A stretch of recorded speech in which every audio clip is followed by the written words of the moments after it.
Аз съм Васил Иванов Кунчев, български революционер, когото народът нарече Левски. Прозвището Левски получих по време на участието си в първата българска легия в Белград, след смел лъвски скок по време на военно упражнение. Име, което се превърна в символ на дързост и решителност. Роден съм на 6 юли 1837 година в град Карлово, в семейството на Иван и Гина, заедно с братята си Христо, Петър и сестрите си Яна и Марийка, в скромна, но будна среда. След ранната смърт на баща ми, семейството ни понесе тежки лишения, а майка ми ме възпита в трудолюбие, честност и любов към отечеството. В младежките си години приех духовния сан и станах дякон Игнатий, но скоро осъзнах, че пътят ми е свързан със свободата на България.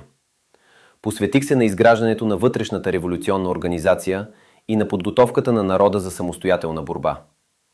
Моят идеал беше създаването на чиста и свята република, основана на равноправие и законност за всички.